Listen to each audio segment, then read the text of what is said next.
mi lenguaje es el de los números de alguna manera y no me parece que para muchas cosas, más allá de que en lo conceptual probablemente traiga pocas sorpresas, hay varias de las cosas que les voy a mostrar que creo que gente informada debería tenerlo presente. Ponerle números a veces ayuda a entenderlo mejor, por lo menos algunos de nosotros, y a ponerle su real dimensión a las cosas. No es una presentación de coyuntura, pero sí quería arrancar diciendo, bueno, cómo está la economía con una sola diapo, cómo viene la economía uruguaya este año, para después entrar en varios temas más de lo que es la realidad socioeconómica en términos más generales.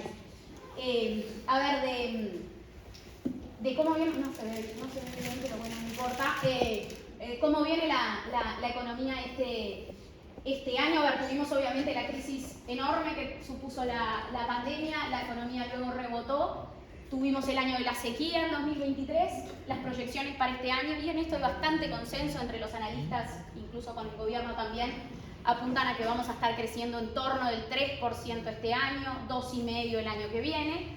En estas tasas hay algunos factores que operan por única vez, digamos, ¿no? O sea, el rebote de la sequía para el agro, para la generación de energía eléctrica, el hecho de que tenemos una nueva planta de celulosa, bueno, la reapertura de la refinería, por decir algunos de ellos. Tenemos también un contexto que no nos va a estar ayudando a nivel internacional, porque el contexto internacional está más adverso, porque hemos tenido caídas fuertes de lo que son nuestros precios de exportación, y eso es un elemento importante para tener presente hacia adelante, ¿no? ¿Cuál va a ser el ritmo de tendencias más allá de estos impulsos por única vez que vamos a estar teniendo en este bienio y sobre todo en este 2024? ¿Qué son los factores que impulsan a ese crecimiento este año? Las exportaciones. Obviamente el rebote de la soja, más exportaciones de celulosa. Cuando uno mira, bueno, qué está pasando con el consumo, con el gasto de los hogares, la verdad que el desempeño no está siendo muy positivo, pese a que los ingresos, ahora vamos a ver, están creciendo. Venimos con un desempeño bastante pobre de consumo en esta primera mitad del año. Nosotros esperamos, en Exante, esta es una presentación a título personal, pero las proyecciones son de Exante, esperamos que el consumo gane algo de dinamismo hacia adelante. Ahora, ¿por qué decimos eso? Porque cuando uno mira los indicadores del mercado de trabajo, que está pasando con el empleo en nuestro país, la verdad es que incluso nos ha sorprendido por el buen desempeño que ha venido teniendo el mercado de trabajo. Acá lo que ven medio apretado en este formato, pero bueno, la tasa de empleo y lo que se llama la tasa de actividad. ¿Qué son estos indicadores? La tasa de empleo es la cantidad de personas ocupadas en relación a lo que es la población en edad de trabajar, que se define como la población mayor de 14 años.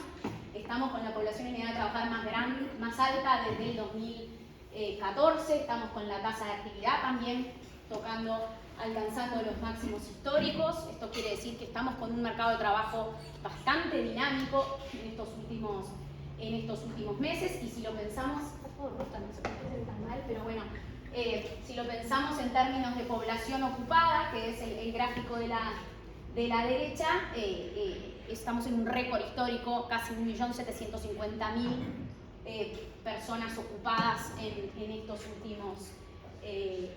últimos meses.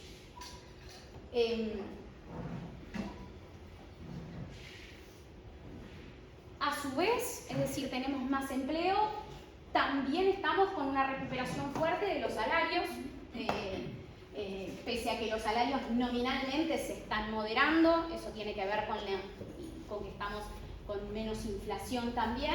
Y si lo miramos en términos reales, que finalmente es lo relevante, ¿no?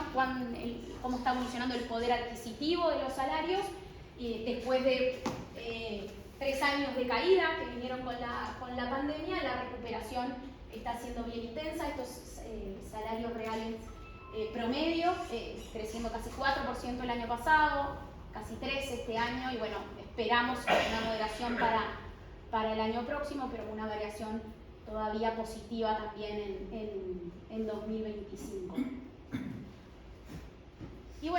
combinación de más empleo y más salarios nos está dejando con un ingreso promedio de los hogares también alcanzando nuevos niveles máximos. Este es el ingreso medio de un hogar en el total del país. Está expresado en pesos constantes, justamente para corregir porque hay inflación.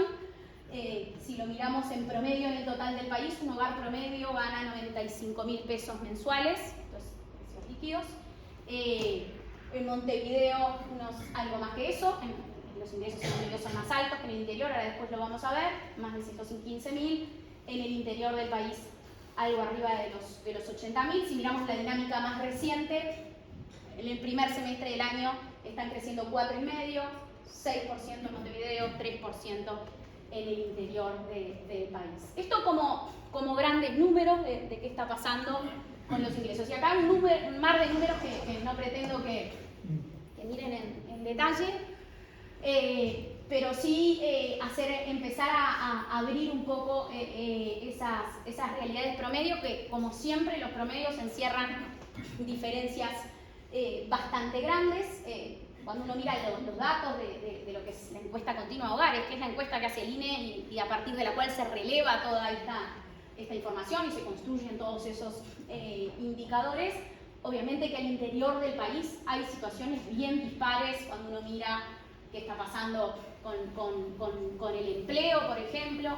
Hay situaciones muy distintas a nivel del país con el desempleo. De la misma manera, hay departamentos del país con desempleo todavía arriba del 12%, caso de Artigas, caso de Salto, caso de Río Negro. Hay bastante heterogeneidad al interior del país. En general los indicadores en este país centralizado que tenemos han estado más firmes en Montevideo que en el interior, aunque con diferencias a su vez en el interior. Y este quizás es uno de los... No se ve nada.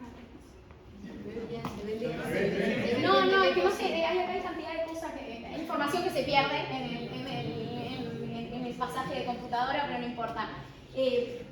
A ver, la verdad es que el desempleo difiere mucho por grupo de edad. Las tasas esa tasa de desempleo, que está en el orden del 8%, encierra desempleos que son enormes en la población más joven. Obviamente en los jóvenes hasta 24 años tenemos un desempleo que es de arriba del 25%, en los jóvenes entre 25 y 29 arriba del 11%, y va bajando con la edad. También es importante tener presente cómo se define estar desempleado, ¿no? Para estar desempleado uno tiene que buscar activamente estar buscando activamente empleo. No es que no estoy ocupado pero no estoy haciendo nada, en ese caso sos inactivo, no sos desempleado. Y en ese sentido, esto lo que muestra es el desempleo juvenil contra el desempleo total. Y es que Uruguay acá no va. Uruguay, de hecho, está como los países donde la diferencia entre el desempleo juvenil y el total es más grande, ¿no? Donde la inequidad ahí, en términos de grupos etarios, de la desocupación, afecta proporcionalmente más al desempleo juvenil. Es este punto. Al desempleo juvenil que al desempleo. Suele pasar que el desempleo, estos son todos puntitos, son todos países distintos. Suele pasar que el desempleo es más alto en los jóvenes que en el resto del mundo. Eso es bastante general, pero Uruguay es lo que está más separado de esta línea como de tendencia de todos esos países, tanto de América Latina como del resto del mundo.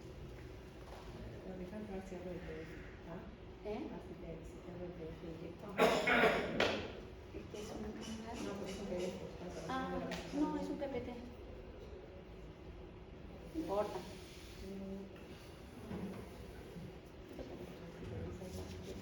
Antes se ve mejor.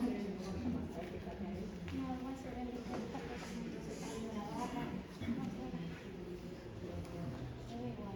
No te preocupes.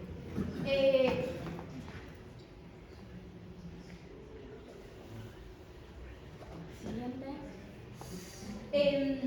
Y bueno, y dentro de Montevideo, a su vez, también hay diferencias importantes por zona, ¿no? Nuestra capital tampoco es homogénea en ese sentido, sin sorpresas.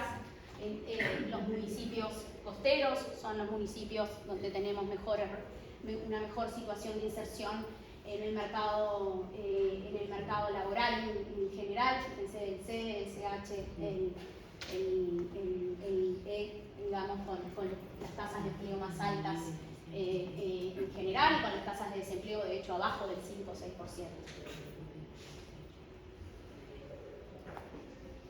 Y bueno, y eso nos deja con una realidad de ingresos de los hogares también muy diversa a nivel país. Cuando uno mira el territorio uruguayo, hay claramente un contraste grande entre lo que es los ingresos promedio del sur y en alguna medida del litoral respecto a lo que es el este de nuestro país. Geográficamente la pobreza está es mucho mayor, la pobreza, y los niveles de ingresos son mucho menores en el norte y el este del Uruguay. El gráfico creo que es más visual que los datos puntuales de la tabla.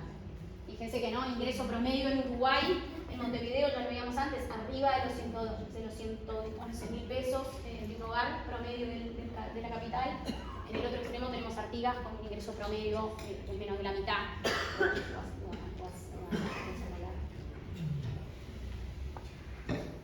Y lo mismo a nivel de Montevideo, ¿no? En Montevideo los hogares que están ubicados en la costa, de nuevo los municipios B, C, CH y E, tienen ingresos promedios mucho mayores que los de otras partes de Montevideo, pasando de ingresos arriba de los 160.000 en promedio en el municipio CH, arriba de los 184.000 en el municipio E, a ingresos promedio del hogar que están abajo de los 80.000 en los municipios más periféricos de Montevideo, y esto todavía no corrige por lo que es conformación del hogar. A su vez, si esto uno lo quiere pasar a per cápita, estamos hablando de diferencias todavía más importantes. Y acá, a ver, un tema que de hecho nos trajo bastante polémica, pero que no le queremos poner carga ni responsables a esto, pero también es importante marcar que si bien el ingreso de los hogares está en franca recuperación en los últimos años post pandemia, tampoco esa recuperación se está dando con una intensidad igual en todos los niveles de ingreso, y eso es multicausal, no es un resultado de una política buscada, no es un resultado de una intencionalidad de nadie, por supuesto, pero cuando uno mira cómo vienen evolucionando los ingresos promedio y después lo quiere abrir por lo que se llama quintil de ingreso, esto es, ordenamos los hogares por su nivel de ingreso, este es el 20% de menor nivel de ingreso, este es el 20% de mayor nivel de ingreso.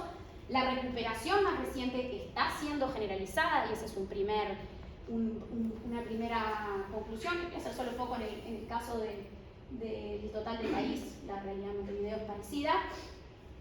Estos son datos hasta 2023, ahora después haré un comentario respecto a lo que viene ya siendo 2024, pero cuando lo miramos a nivel contra la pandemia, la recuperación desde la pérdida de la pandemia, ha sido más intensa la recuperación en el quintil más alto de ingresos que en los demás quintiles. Esto tampoco quiere decir, porque a veces muy grueso uno puede decir, el 80% de la población está peor que en el 2019, no, tampoco. Este es el promedio del quintil, no quiere decir que todo el quintil esté peor que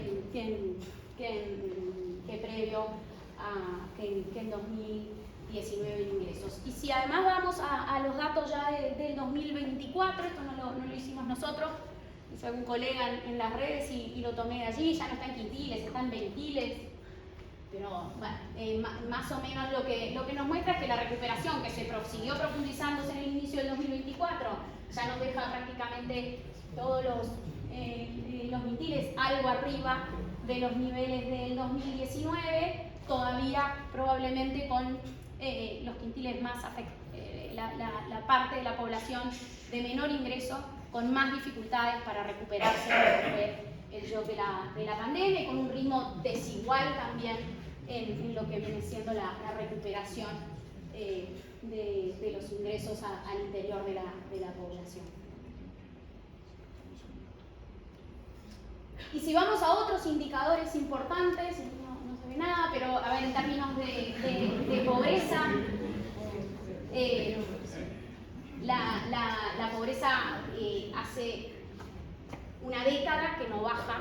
La pobreza monetaria, primer punto, cuando hablamos de pobreza, esto es la pobreza definida como la cantidad de personas que viven en hogares pobres, definiendo los hogares pobres como hogares que no llegan a tener un ingreso determinado por la llamada línea de pobreza. En Uruguay, por suerte, no tenemos un gran problema de indigencia, esa es otra línea posible, no la explicaba acá, pero la indigencia está tradicionalmente abajo del 0,5% de la población. Indigencia es no llegar a las necesidades básicas alimentarias del hogar. La línea de pobreza se define en función de las necesidades básicas en el sentido más amplio. En ese sentido, tenemos desde el 2013-2014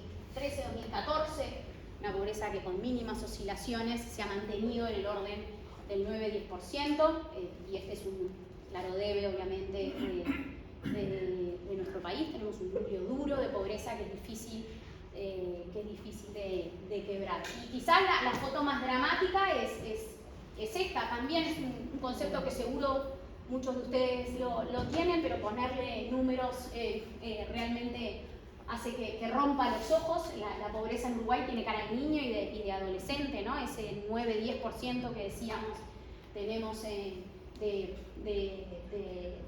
pobreza, de índice de pobreza, se abre de esta manera cuando lo miramos por franja de edad. En los menores de 6 años, esto es bastante estructural, además, como ven, han tenido sus oscilaciones, tenemos datos acá desde el 2019, y si nos vamos más atrás, con matices, la foto es muy parecida. Tenemos casi el 20% de los niños menores de 6 años viviendo en hogares pobres. Tenemos 15, 16, 18, ha llegado a estar en torno del 20 con la pandemia, después está volviendo ahora en torno del 16% en el caso de los niños de 6 a 12 años, similar entre los 13 a los 17 años, y baja radicalmente a partir de la edad adulta, y ni hablar en los mayores de 65 años, donde la pobreza es bastante monetaria, de nuevo bastante más reducida. Y de hecho, muchas veces nos gloriamos de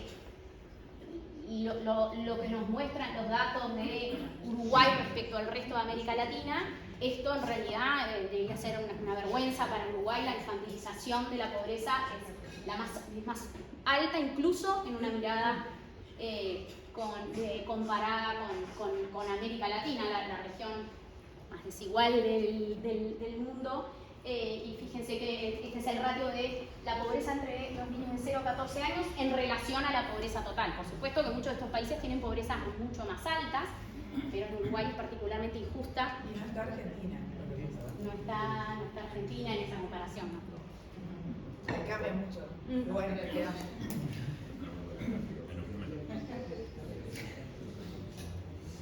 Y bueno, y simplemente ahí hablábamos de indicadores de pobreza monetaria, ¿no? Obviamente no hay que perder de vista, la pobreza es un fenómeno mucho más multidimensional. Este es un indicador que se empezó a publicar hace algún tiempo, que es la percepción de pobreza en los hogares, ¿no? Más allá de lo que es si mi hogar gana o no el ingreso mínimo. Después lo tenía por ahí si les interesa cuál es esa línea de pobreza, pero cuando se le pregunta a los hogares la percepción de pobreza, no se ven bien los ratios ahí porque quedó todo muy apretado, pero es muy superior a lo que nos arroja este dato duro de solamente definir hogar pobre porque no se llega al... ¿Qué sería la percepción de pobreza? En realidad justamente es una percepción, tampoco quiere decir que el 50% de los hogares Rivera son pobres, pero generalmente si uno va responde que se considera pobre porque siente que tiene carencias, que por alguna razón no tiene pero no deja de ser una percepción. Tampoco la realidad es esa, ¿no? La realidad, ¿qué es la realidad, digamos? Pero es un indicador también relevante en ese sentido y que muestra también lo mismo en línea con lo que veíamos también a nivel de ingresos al norte y al este del país, con los peores ratios en ese sentido. En definitiva, a ver, decía recién, muchas veces enfatizamos las fortalezas, el desempeño destacado que tiene Uruguay, estamos con un PIB per cápita que está alcanzando estos años niveles récord, no lo vemos ahí en el gráfico, se nos rompió también, pero estamos superando los $20.000 de PIB per cápita promedio. En el contexto latinoamericano estamos junto con Chile y Costa Rica siempre al tope de la mayoría de los rankings, eso es una buena noticia, pero seguimos teniendo muchos desafíos y en términos generales, por lo menos a varios de nosotros los economistas, nos preocupa que Uruguay está creciendo muy poco, ¿no? Y sobre todo crece muy poco cuando no tenemos un mundo que nos ayuda. O sea,